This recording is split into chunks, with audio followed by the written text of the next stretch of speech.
Hola pupilos, ¿qué tal? Bienvenidos a un nuevo vídeo de mates de segundo de bachillerato sobre probabilidad, donde seguimos dando pinceladas básicas teóricas para entender bien los conceptos que luego nos permiten afrontar con éxito los problemas. Entonces, en otro vídeo hablamos de la ley de los grandes números como una primera manera de definir la probabilidad, repitiendo una experiencia aleatoria en teoría muchas veces. En el caso límite, cuando n tiende a infinito, pues la frecuencia relativa de un suceso daba lugar a la probabilidad, ¿vale? Pero esa no es una manera muy constructiva a la hora de hablar de probabilidad.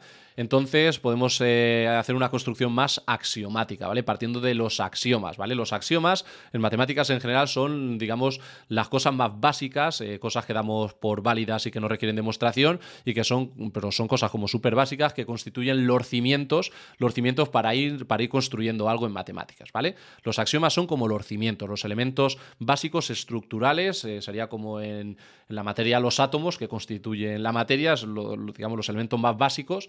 Bueno, dentro de los átomos podemos hablar de cosas más pequeñas. Bueno, no me voy a meter en esos aspectos, ¿vale? Pero vamos a entender los axiomas como algo así súper básico, como los cimientos que constituyen lo necesario para dar pasos para ir avanzando un poco más, ¿vale? Entonces, se toman como axiomas, como verdades indiscutibles, indemostrables por evidentes, ¿vale? Que en el caso de la probabilidad, las siguientes, ¿vale? Se dice que la probabilidad de cada suceso es un número, ¿vale? Es un número que ha de cumplir los siguientes axiomas, ¿vale? El primer axioma es que la probabilidad de cualquier suceso tiene que ser mayor o igual que cero, ¿vale?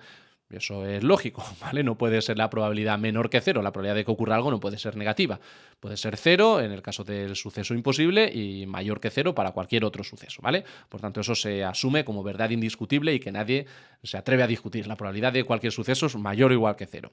Ese es el primer axioma. Segundo axioma, si dos sucesos son incompatibles, es decir, recordad que incompatibles quiere decir que no tienen nada en común, es decir, que su intersección es el conjunto vacío, entonces la probabilidad de su unión es directamente la suma de sus probabilidades, ¿vale? Si tengo dos sucesos incompatibles, es decir, que su intersección es el conjunto vacío, pues la probabilidad de A unión B, es decir, la probabilidad de que ocurra A o de que ocurra B, si no tienen nada en común esos dos sucesos, pues es más que evidente que eso va a ser la probabilidad de A más la probabilidad de B. Me voy a un ejemplo muy sencillo. En un dado, obtener un 1 es incompatible de obtener un 6, ¿vale? Son sucesos incompatibles. Si obtengo un 1, no obtengo un 6. Y si obtengo un 6, no tengo un 1, ¿vale? Por tanto, ¿cuál será la probabilidad de obtener un 1 o un 6? ¿Vale? Si yo lo pienso por lógica, obtener un 1 o un 6, pues esos son dos sextos, ¿vale? Son dos casos de 6, ¿vale?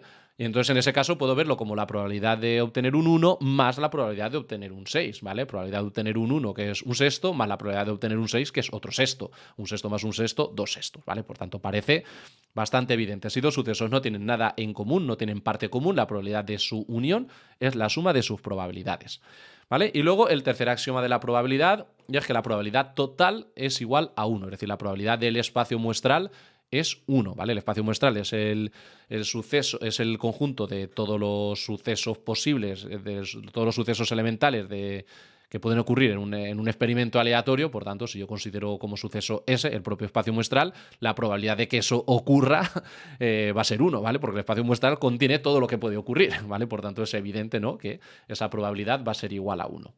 Pues bien, a partir de estos axiomas podemos hablar ya de una serie de teoremas que se pueden deducir directamente de los axiomas, ¿vale?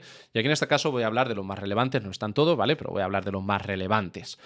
Entonces tenemos la probabilidad del suceso contrario, ¿vale? Si tengo un suceso A, ¿cuál es la probabilidad del suceso contrario de A? Es decir, ¿cuál es la probabilidad de que no ocurra A?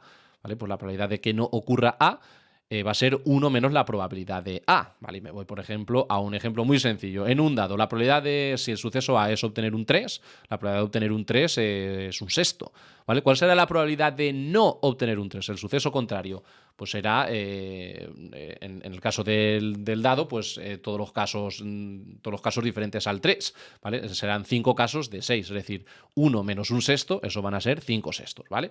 Por tanto, esto es lógico, ¿no?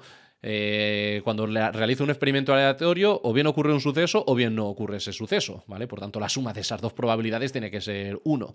Por tanto, la probabilidad de que no ocurra A será 1 menos la probabilidad de que ocurra A, ¿Vale? Siguiente teorema, la probabilidad del suceso imposible. La probabilidad del suceso imposible pues será cero, ¿no? Si el suceso imposible es el suceso que no puede ocurrir, pues la probabilidad de ese suceso será cero.